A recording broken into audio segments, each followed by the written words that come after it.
VSC subject India and its culture 2 MCQ 50টি question semester 4।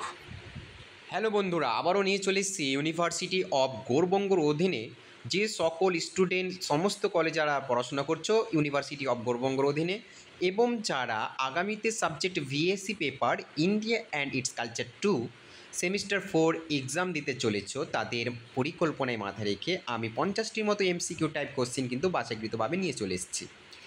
এর আগে দেখা গিয়েছিল যারা VSC paper India it's culture 1 পরীক্ষা দিয়েছিল তাদের কিন্তু অনেকেই ফেল করেছে এবং অনেকেই দেখা গিয়েছে 10-এ 10 পেয়েছিল এবং তাদের পরিকল্পনায় মাথা রেখে আমার ইউটিউব চ্যানেলে নিয়েও এখানে কিন্তু পোস্ট করছি। তোমরা প্রথম থেকে লাস্ট পর্যন্ত ওয়াচ করো এবং যারা ভিডিও নতুন দেখছো তাদেরকে বলবো সাবস্ক্রাইব করে আমাদের পরিবারের সদস্য হয়ে উঠে যাও। তো চলো শুরু করছি। এগুলো যে আমি প্রত্যেকটা কোশ্চেন বানিয়েছি, প্রত্যেকটা কোশ্চেন কিন্তু ভিআইপি রয়েছে। তো প্রথম প্রশ্ন রয়েছে, অভিজ্ঞান শকুন্তলম নাটকটি কে রচনা করেছিলেন? এখানে কিন্তু সেই রাইট গ্রিন কালারের ট্রিক দেখতে পাচ্ছ, সেটাই কিন্তু অ্যান্সার আমাদের। খ নম্বর অ্যান্সার রয়েছে কালিদাস।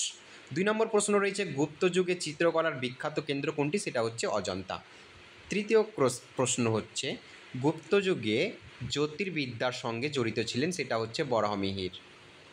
তারপরে রয়েছে বিষ্ণু ধর্মোত্তর পুরাণ কোন বিষয়ে আলোচনা করে? সেটা হচ্ছে শিল্পকলার তত্ত্ব। তারপর দেখতে পাচ্ছ 4 নম্বর প্রশ্ন, নিচের কোন সাহিত্যিক গুপ্ত যুগের? সেটা হচ্ছে কালিদাস। ভেরি ভেরি ইম্পর্টেন্ট প্রশ্ন, কালিদাস। গুপ্ত যুগে বিদ্যাচর্চার কেন্দ্র ছিল নালন্দা। নালন্দার বিশ্ববিদ্যালয়ের শাসনকালটাও পড়ে নেবে। তারপরে যেটা রয়েছে 6 নম্বর, অজন্তা ও বাঘ গুহা বিখ্যাত ছিল চিত্রকলার জন্য। অজন্তা ও বাঘ গুহা বিখ্যাত কিসের জন্য ছিল? চিত্রকলার জন্য। তারপরে রয়েছে গুপ্ত যুগে ধর্মচর্চার কিসের ওপর ভিত্তি করতো? সেটা হচ্ছে হিন্দু, বৌদ্ধ, জৈন সহিষ্ণুতা। তারপরে রয়েছে নিচের কোনটি গুপ্ত যুগের বৈজ্ঞানিক কৃতি? সেটা হচ্ছে জ্যোতির্বিজ্ঞান। এখানে যেটা প্রশ্ন দেখতে পাচ্ছ 9 নম্বর প্রশ্নটা, যে বাণভট্ট কিসের জন্য পরিচিত ছিল? সেটা হচ্ছে ঐতিহাসিক গ্রন্থ লেখকের জন্য। তারপরে 10 নম্বর যেটা প্রশ্ন রয়েছে, রাজতরঙ্গিনী কে রচনা করেন? ভেরি ভেরি ভেরি ইম্পর্টেন্ট প্রশ্ন, সেটা হচ্ছে কলহন। তারপরে রয়েছে 11 নম্বর প্রশ্ন, সেটা হচ্ছে ভক্তি আন্দোলনের প্রারম্ভিক লক্ষ্য কী ছিল? সেটা হচ্ছে ব্যক্তিগত ভক্তি ও ঈশ্বরের প্রতি প্রেম। তারপরে যেটা রয়েছে 11 নম্বর প্রশ্ন, সেটা হচ্ছে নাট্যশাস্ত্র রচনা কে করেন? সেটা হচ্ছে ভরত। ভেরি ভেরি ইম্পর্টেন্ট প্রশ্ন। তারপরে 12 নম্বর আছে, দ্রাবিড় ও নাগর শৈলী কোন ক্ষেত্রের সঙ্গে সম্পর্কিত? সেটা হচ্ছে স্থাপত্য। নেক্সট প্রশ্ন রয়েছে, কিতাব উল হিন্দ কে রচনা করেন? সেটা হচ্ছে আল বিরুনি। আল বিরুনির রচনা হচ্ছে Kitab ul Hind. Very very very important প্রশ্ন, এই প্রশ্নটি অবশ্যই পরীক্ষার ঘরে দেখতে পাবে। তারপরে যেটা রয়েছে 14 নম্বর প্রশ্ন, সেটা হচ্ছে ভূমিজা কোন শৈলীর অংশ? সেটা হচ্ছে স্থাপত্য। নেক্সট প্রশ্ন রয়েছে, ধর্মীয়ভাবে এই যুগে প্রবল ছিল তান্ত্রিক মতবাদ। তারপরে 16 নম্বরে রয়েছে শ্রী বৈষ্ণব ধর্ম প্রবর্তন করে, সেটা হচ্ছে রামানুজাচার্য। তারপরে যেটা 17 নম্বর প্রশ্ন রয়েছে, ভক্তি আন্দোলনের প্রধান দর্শন ছিল প্রেম ও নিবেদনের মাধ্যমে মুক্তি। ভেরি ভেরি ইম্পর্টেন্ট প্রশ্ন। তারপরে যেটা 18 নম্বর প্রশ্ন দেখতে পাচ্ছ না, যে ইকতা ব্যবস্থার প্রবর্তন কে করে? ইলতুৎমিশ। এটা প্রশ্ন তো কি বলবো, চলে এসছে, লিখে রেখে দাও। তারপরে যেটা রয়েছে চিস্তি ও না, তারপরে যেটা হচ্ছে সুফি মতবাদ ছড়িয়ে পড়ে, সেটা হচ্ছে চিস্তি ও সুহরাওয়ার্দী তরিকা। তারপরে 20 নম্বর রয়েছে আমির খুসরো বিখ্যাত কিসের জন্য ছিল? সেটা হচ্ছে সঙ্গীতজ্ঞ ও কবির জন্য। তারপরে কবির কোন ধর্মের সঙ্গে যুক্ত ছিলেন? সেটা হচ্ছে নিরপেক্ষ ধর্মীয় ভাবনা। তারপরে যেটা রয়েছে নায়ঙ্গার প্রথা ছিল কোন রাজ্যে প্রচলিত? সেটা হচ্ছে বিজয়নগর। তারপরে যেটা রয়েছে দিল্লি সালতানাত যুগে হিন্দি ভাষায় রচনা করেন কে? চন্দ্র বরদায়। তারপরে রয়েছে ভক্তি আন্দোলনে বিখ্যাত সাধক কে ছিলেন? সেটা হচ্ছে কবির। তারপরে 24 নম্বর যেটা রয়েছে, সংস্কৃত ও ফার্সি ভাষায় সাহিত্য চর্চার হতো কোন যুগে? সেটা হচ্ছে দিল্লি সালতানাত। 25 নম্বর প্রশ্ন রয়েছে, শিক্ষা বিস্তারে অবদান রেখেছিল মাদ্রাসা। তারপরে রয়েছে আকবর প্রচলন করেন দিনে ইলাহি। দিনে ইলাহি প্রচলন কে করেন? এরকম প্রশ্ন আসতে পারে, আকবর, বাবর, শাহজাহান। তারপরে রয়েছে কোনো কিছু একটা দিয়ে দিল, সেটা হচ্ছে আকবর। দিনে ইলাহি প্রতিষ্ঠা হচ্ছেন আকবর, ঠিক আছে। তারপরে রয়েছে মুঘল আমলে পরবর্তী রাজস্ব পদ্ধতি, সেটা হচ্ছে জব্দ। তারপরে রয়েছে 28 নম্বর, দারাশুকো অনুবাদ করেছিলেন উপনিষদ।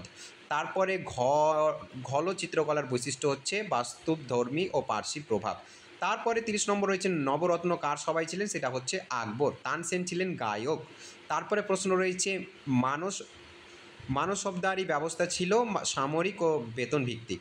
তারপরে যেটা রয়েছে জ্যোতির্বিদ্যায় অবদান রেখেছিল জয় সিং। তারপরে 35 নম্বর প্রশ্ন যেটা রয়েছে মুঘল স্থাপত্যের অন্যতম বৈশিষ্ট্য হচ্ছে বিশাল গম্বুজ। তারপরে রয়েছে আধ্যাত্মিক মিলনের ভাব প্রচার করতেন দারাশুকো।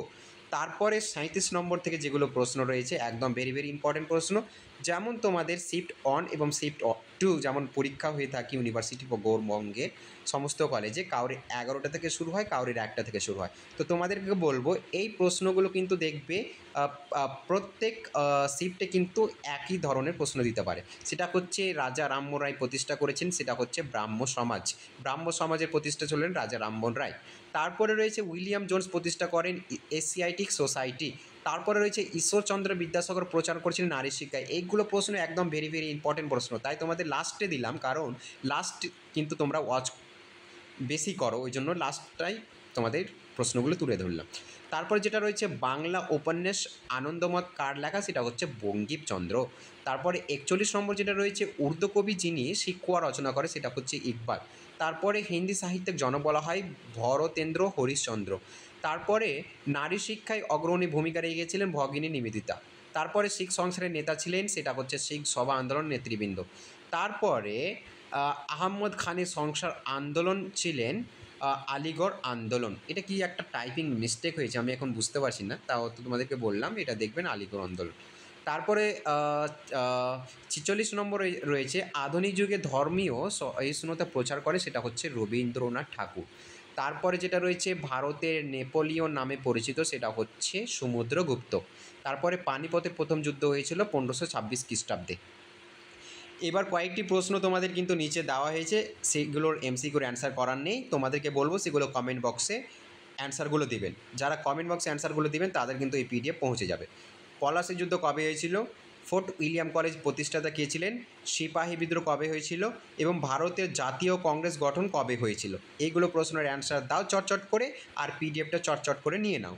তো আবারও বলছি, তোমরা যারা নিউ আজকের এই চ্যানেলে তোমরা যুক্ত হলেন তাদেরকে বলবো অবশ্যই হেল্প পাবে পরবর্তীতে, এবং আশা করছি যারা আজকের এই ভিডিওটা দেখলেন পরবর্তী কিন্তু যে জুলাই মাসে পরীক্ষা আছে, জুলাই মাসে কিন্তু সেই পরীক্ষার মধ্যে এগুলো প্রশ্ন দেখতে পাবে। তাও এগুলো কমন দেওয়ার জিনিস না, যেহেতু এমসিকিউ টাইপ, এমসিকিউ কেউ কমন দিতে পারবে না, তবুও তোমাদেরকে কিছু প্রশ্নগুলো আমি তুলে ধরলাম, এগুলো পড়ো। হ্যাঁ, অবশ্যই কিছু না কিছু প্রশ্ন তোমরা দেখতে পাবে। Thank you so much.